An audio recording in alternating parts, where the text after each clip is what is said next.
नमस्कार मंडळी, मालिका कट्टा विथ अमृता या मनोरंजक चॅनलवर तुमचं मनपूर्वक स्वागत. कालच्या भागाची सुरुवात होते. डॉक्टर ओटीमधून बाहेर येतात. सायली त्यांना म्हणते, डॉक्टर, मी हात जोडते, पण माझ्या नवऱ्याला यातून बाहेर काढा. त्यांना लवकर बरं करा. मग डॉक्टर म्हणतात, हे बघा, आम्ही आमचे सगळे प्रयत्न करतोय. बाकी सगळं देवाच्या हातात. तेवढ्यात सायलीला हातातून कुंकू सांडलेलं आठवतं. मग ती म्हणते, माझ्या हातातून कुंकवाचा करंडा सांडला होता. त्याची शिक्षा मिळाली का यांना? अस्मिता, तू तर म्हणाली होतीस ना, अपशकुन वगैरे काही नसतं ग. मग तरीही कसली शिक्षा भोगतायत हे? बाबा, तुम्ही पण म्हणाला होतात ना की मनाला लावून घेऊ नकोस. तरीसुद्धा यांच्यावर असं संकट का आलंय? आई, तू म्हणाली होतीस की वेड्यासारखा विचार करू नकोस. मग हा वेड्यासारखा विचारच खरा ठरलाय का ग? देव अशी का परीक्षा घेतोय माझी? काय चाललंय हे नक्की? मग कल्पना म्हणते, सायली, देव ना आपली परीक्षा बघतोय बाळा. सायली म्हणते, आपली नाही, देव माझ्या सौभाग्याची परीक्षा बघतोय. पण माझं काय चुकलं असेल तर त्याची शिक्षा मला मिळू दे ना. यांना का? पण मी असं होऊ देणार नाही. नाही होऊ देणार. असं मी यांना शिक्षा नाही होऊ देणार. मी नाही होऊ देणार. आणि ती बाहेर जाते. सगळे तिला थांबवण्याचा खूप प्रयत्न करतात. इकडे नागराज फोनवर बोलताना म्हणतो, यात घाबरण्यासारखं काही नाहीये आणि आता मला तसं काही कारण दिसत नाही. 1 मिनिट, मानसीने अर्जुनला मार खाताना बघितलं असंच म्हणताय ना तुम्ही? मग सचिन म्हणतो, हो, तिथून जी आपली माणसं परत आलीत त्यांनी तरी तेच सांगितलंय. नागराज म्हणतो, हा, मग झालं तर? मग 100% ती पोरगी आपल्या बाजूनेच बोलणार, सायलीच्या विरोधात बोलणार. अरे, तिची तोंड उघडण्याची हिंमत होणार नाहीये. आणि जर ती आपल्या बाजूने बोलली नाही तर सायलीची अवस्था अर्जुनसारखीच होईल. हे तिला सांगितलं ना? सचिन म्हणतो, हो, सांगितलं. मग नागराज म्हणतो, अरे मग काळजीच करू नका. 100% होईल, सगळं व्यवस्थित होईल. आपण जे पढवलं तेच बोलणार ती पोरगी नक्की. मग महिपत म्हणतो, नागराज शेठ, तुम्ही म्हणताय तसं झालं म्हणजे झालं. मग प्रिया म्हणते, लॉजिकली विचार करायचा झाला तर मानसी आपल्या बाजूनेच बोलणार. आणि मी त्या मानसीला खूप चांगलं ओळखते. तिच्यासाठी तिची सायलीताई म्हणजे दैवत आहे. आपण कितीही धमकावले तरी तिने सायलीच्या विरोधात तोंड उघडलंच नाही तर. तिकडे हॉस्पिटलमध्ये सायली बाप्पा आणि देवीसमोर हात जोडते आणि म्हणते, मानसी परत यावी म्हणून मी तुझी पूजा केली देवी आई. आणि ती प्रार्थना तू ऐकलीस. पण मग माझ्या सौभाग्याची परीक्षा का घेतेस तू? माझ्या प्रेमाला अशी सतत परीक्षा का द्यावी लागते देवी आई? ठीक आहे, तुला परीक्षा घ्यायची आहे ना माझी? घे, मी वाटेल तेवढ्या परीक्षा द्यायला तयार आहे.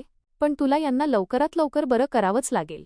जोपर्यंत हे बरे होत नाहीत तोपर्यंत मी तुझ्यावर कुंकवाचा अभिषेक करत राहणार. आणि सायली कुंकवाचा अभिषेक करायला सुरुवात करते आणि म्हणते, यांचं ऑपरेशन व्यवस्थित होऊ दे. आणि ती अभिषेक करत राहते.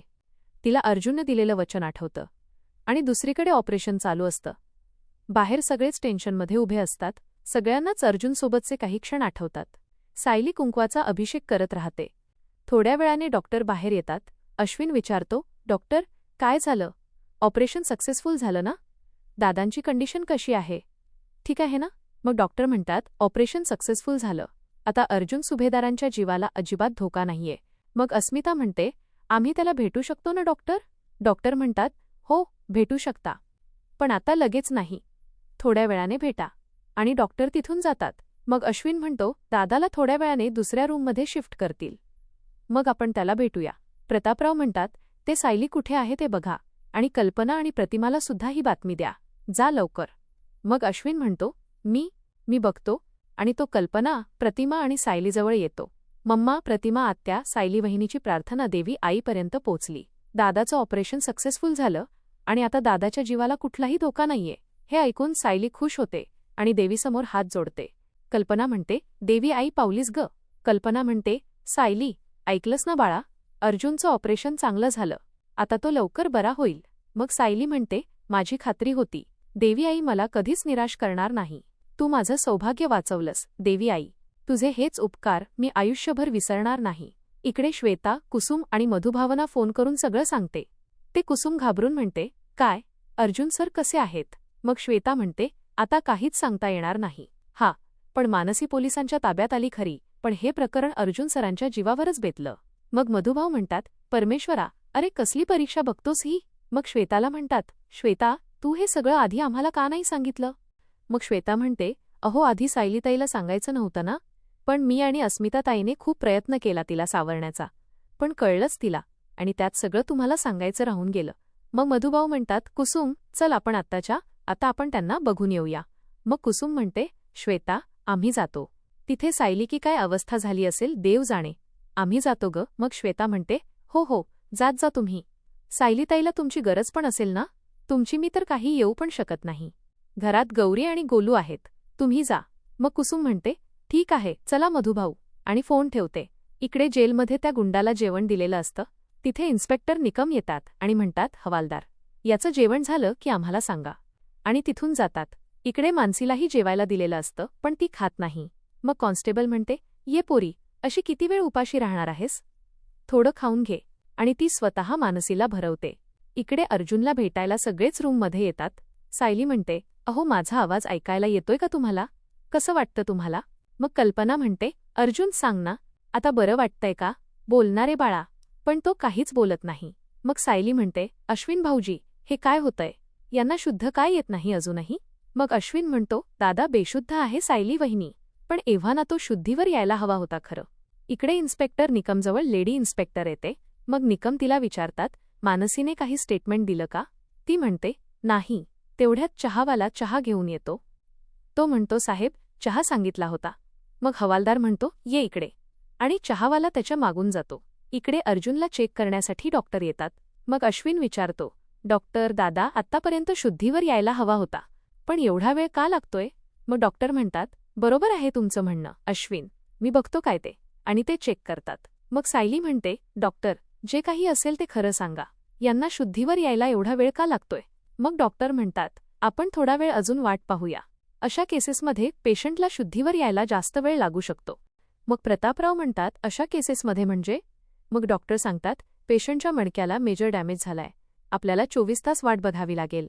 24 तासाने जर त्यांना शुद्ध आली नाही तर कंडिशन क्रिटिकल होऊ शकते. मग सगळेच घाबरतात. डॉक्टर म्हणतात, आपण वाट बघूया. आणि तिथून जातात.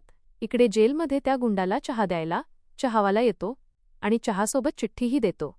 मग तो गुंड ती चिठ्ठी वाचतो. त्यामध्ये लिहिलेलं असतं, तुझं तोंड उघडलंस तर पोलिसांकडून सुटशील, पण आमच्याकडून सुटणार नाहीस. थोबाड बंद ठेव. तेवढ्यात चहावाला चिठ्ठी ओढून घेतो आणि जातो. इकडे प्रिया फेऱ्या मारत असते. तेवढ्यात कॉन्स्टेबल येते. ती प्रियाला हाक मारते. प्रिया म्हणते, काय झालं? आला फोन? आला? मग कॉन्स्टेबल म्हणते, अजून तरी नाही आला ग. आला की मी सांगते. आणि ती जाणार. तेवढ्यात प्रिया तिला थांबवते आणि म्हणते, थांब, तू फोन घेऊन जाऊ नकोस. इथेच थांब तू. मग कॉन्स्टेबल म्हणते, अगं, जेलर मॅडम आहेत, राऊंडवर आलेल्या आहेत, मी तिकडे लक्ष ठेवते. आणि जाते. इकडे तो चहावाला मानसीला चहा द्यायला येतो. कॉन्स्टेबल तिच्याजवळ असते. मग तो म्हणतो, चहा सांगितला होता. मग कॉन्स्टेबल ताट घेऊन जाताना म्हणते, ठीक आहे, द्या. आणि ती जाते. मग तो चहावाला चहा आणि चिठ्ठी मानसीच्या समोर करतो आणि म्हणतो, चहा घे. पण तिचं काही लक्ष नसतं. तेवढ्यात कॉन्स्टेबल पाणी घेऊन परत येते. मग चहावाला तिला बघून चहा पटकन मानसीच्या समोर ठेवतो. चहा ठेवताना चिठ्ठी टेबलच्या खाली पडते. कॉन्स्टेबल तिला म्हणते, पाणी घे. मग मानसी पाणी पिते. पाणी पिताना चिठ्ठीवर पाय ठेवते. इकडे राकेश, महिपत आणि सचिन फोनची वाट बघत असतात. महिपत आणि सचिन राकेशकडे एकटक बघतात. राकेश म्हणतो, अरे येईल ना फोन. असं का बघताय माझ्याकडे? मग महिपत म्हणतो, अरे इथे बसून बसून अंगावर मुंग्यांचं वारूळ तर चढलं नाही. नाहीतर त्या फोनची वाट बघून बघून डोळ्यांचे खासडे तरी होतील. पण त्या चहावाल्याचा फोन काही यायचा नाही. अरे तूच त्याला फोन कर आणि विचार, त्या पोरीपर्यंत आणि त्या माणसापर्यंत चिठ्ठी गेली का नाही ते. मग राकेश फोन उचलणार. तेवढ्यात त्या चहावाल्याचा फोन येतो. राकेश म्हणतो, त्याचाच फोन आलाय. महिपत म्हणतो, मग उचल ना. राकेश म्हणतो, हा, उचलतो. आणि फोन उचलतो.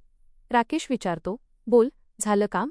मग तो चहावाला तिकडून म्हणतो, हो साहेब, झालं. तुमच्या दोन्ही चिठ्ठ्या मी त्या दोघांपर्यंत पोहोचवल्या. हे ऐकून महिपत, सचिन आणि राकेश सुटकेचा निश्वास सोडतात. राकेश म्हणतो, व्हेरी गुड, फोन ठेव आता. आणि फोन ठेवतो. मग तो सचिन आणि महिपतला म्हणतो, बोललो होतो ना मी, काम होणार. बरं, प्रियाला फोन करू आणि सांगू.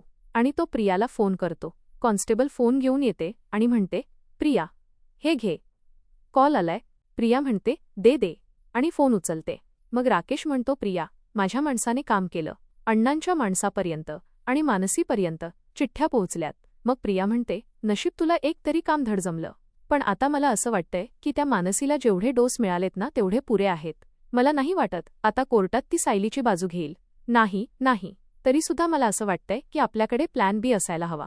मग सचिन म्हणतो, आता प्लॅन बी कशाला? प्लॅन ए तर सक्सेसफुल होताना दिसतोय ना. मग महिपत म्हणतो, नाही सचिन, त्या बबलीचं बरोबर आहे. एखादा प्लॅन फसला ना तर दुसरा प्लॅन चालू पाहिजे. कळलं ना? पण हे बबली, काय करायचं नेमकं? प्रिया म्हणते, मला विचार करायला थोडा वेळ द्या. सचिन आणि राकेश, तुम्ही थोड्या वेळाने मला येऊन भेटा. मग राकेश म्हणतो, हो येतो, आणि फोन ठेवतात. इकडे हॉस्पिटलमध्ये मधुभाऊ आणि कुसुम पोचतात. सगळे अर्जुनच्या भोवती बसलेले असतात. मग मधुभाऊ म्हणतात, प्रतापराव, मला माफ करा. माझ्यामुळे जावईबापूंची ही अशी अवस्था झालीये. मग प्रतापराव म्हणतात, मधुभाऊ, का त्रास करून घेताय? या सगळ्याला तुम्ही जबाबदार आहात असं तुम्हाला का वाटतंय? मधुभाऊ म्हणतात, आमच्या आश्रमासाठीच जावईबापू झटत होते. मला आश्रमातल्या मुलींची काळजी नाही घेता आली. त्यांच्या सुटकेसाठी जावईबापूंना जावं लागलं आणि म्हणूनच त्यांच्यावर एवढं मोठं संकट ओढवलं आहे. मग अश्विन म्हणतो, मधुभाऊ, हे बघा, तुम्ही स्वतःला दोष देऊ नका. कुसुम म्हणते, अर्जुन सर एवढे तडफदार आहेत, पण त्यांना या अवस्थेत मला बघवत नाही. मग प्रतापराव म्हणतात, कल्पना, मला काय वाटतं, तुम्ही सगळ्यांनी सायलीला घेऊन घरी जा. हॉस्पिटलमध्ये मी, अश्विन आणि चैतन्य थांबतो. कुसुमताई आणि मधुभाऊ, तुम्ही पण घरी जा. कल्पना म्हणते, नाही हो, पण मला इथे थांबायचं आहे. तेवढ्यात अश्विन म्हणतो, पेशंटजवळ जास्त माणसांना थांबण्याची परमिशन नसते. तुम्ही घरी थांबा. मी वाटल्यास तुम्हाला थोड्या वेळाने कॉल करत जाईल. प्रतिमा आत्या, तू पण घरी जा. मग प्रतिमा म्हणते, ठीक आहे, निघतो आम्ही. मग कल्पना म्हणते, सायली बाळा, चल. मग सायली म्हणते, तुम्ही सगळे जा घरी. यांना शुद्ध येईपर्यंत मी इथून हलणार नाही. इकडे प्रियाला भेटायला सचिन आणि राकेश आलेले असतात. प्रिया विचारते, पोलीस स्टेशनमधून काही बातमी आली का? राकेश म्हणतो, नाही, अजून काही नाही. प्रिया म्हणते, अर्जुनबद्दल काही कळलं का? सचिन म्हणतो, तो अजून शुद्धीवर आलेला नाही असं कळलंय. हे ऐकून प्रिया म्हणते, मस्त मस्त. केव्हापासून ना माझ्या डोक्यात एक प्लॅन शिजतोय, आणि तसं जर झालं ना तर आपल्याला याचा नक्की फायदा होईल. मग सचिन म्हणतो, काय शिजतंय नक्की तुझ्या डोक्यात प्रिया? मग प्रिया म्हणते, अर्जुन काय आता केस लढायला कोर्टात उभे राहू शकत नाही, आणि सायलीचा या केसमधला सर्वात मोठा सपोर्ट हॉस्पिटलमध्ये असं निपचित पडलेला आहे. त्याच्याशिवाय तीही कोर्टात नाही येऊ शकणार. या संधीचा आपण फायदा करून घ्यायचा. एक काम कर ना, तुझ्या त्या शेंडे वकिलांना फोन करून सांग की कोर्टाची उद्याचीच तारीख मिळवायला. आणि जर तसं झालं तर अर्जुन सायली काय कोर्टात पोहोचू शकणार नाहीत. हे त्यांच्या विरोधात जाईल. मग सचिन म्हणतो, गुड आयडिया. मग प्रिया कॉन्स्टेबलला म्हणते, फोन दे. मग कॉन्स्टेबल तिला फोन देते. सचिन लगेच शेंडे वकिलांना फोन लावतो आणि फोन स्पीकरवर असतो. मग शेंडे वकील फोन उचलतात. सचिन म्हणतो, मी सचिन दीक्षित बोलतोय. वकील म्हणतात, बोला सचिन साहेब. मग सचिन म्हणतो, मी काय सांगतोय ते नीट ऐका. आणि तो प्रियाने केलेला प्लॅन शेंडे वकिलांना सांगतो. मग शेंडे वकील ओके म्हणतात. इकडे हॉस्पिटलमध्ये प्रतापराव म्हणतात, सायली अगं, अश्विन आता काय म्हणाला, ऐकलंस ना? सायली म्हणते, ऐकलंय बाबा. पेशंटजवळ गर्दी करायची नाही असं म्हणाले ते. पेशंटजवळ त्याच्या बायकोने थांबायचं नाही असं कुठे म्हणाले? मी इथेच थांबणार. मग कल्पना म्हणते, सायली अगं, तुझी तब्येत नाजूक आहे. तू जर इथे रात्रभर थांबलीस ना तर त्रास होईल बाळा तुला. मग सायली म्हणते, आई ना, मला त्रास होईल ना, आमच्या बाळाला आम्ही दोघे इथेच थांबणार आहोत. मग अश्विन म्हणतो, सायली वहिनी, ऐक ना, प्लीज हट्टीपणा करू नको. तू जा घरी. मग सायली म्हणते, कोणीही माझी समजूत घालण्याचा प्रयत्न करू नका. मी घरी जाणार नाहीये. ते आता उठतील आणि त्यांच्या डोळ्यासमोर सगळ्यात आधी मी असायला हवं. प्रतापराव म्हणतात, कल्पना, मला वाटतं आपण सायलीला इथेच थांबू देऊया. मग अस्मिता म्हणते, मी बघते सायलीकडे. मी तिच्याबरोबर थांबते. आणि स्मितजवळ श्वेता आहे, त्यामुळे मला त्याची काळजी नाही. कल्पना म्हणते, अश्विन, सायलीला काही त्रास होणार नाही असं बघशील ना तू? मग अश्विन म्हणतो, डोंट वरी मम्मा, आम्ही रात्री सगळे जागेच असणार आहोत, त्यामुळे नको काळजी करूस. मग प्रतिमा म्हणते, ठीक आहे, आम्ही घरी जातो आणि सगळ्यांसाठी डबा पाठवतो. सायली बाळा, थोडं खाऊन तरी घेशील ना ग? मग प्रतापराव म्हणतात, चला निघूया. मधुभाऊ चला. आणि ते तिथून निघतात. आणि हा भाग इथेच संपतो. तर मंडळी, तुम्हाला आजचा हा भाग कसा वाटला? तुमचं मत आम्हाला कमेंट करून नक्की सांगा. अशाच हटके, सोप्या आणि मनोरंजक मालिकांच्या अपडेट्ससाठी मालिका कट्टा विथ अमृतासोबत जोडलेले रहा. व्हिडिओ आवडला असेल तर लाईक करा, शेअर करा आणि चॅनलला सबस्क्राईब करायला अजिबात विसरू नका. धन्यवाद.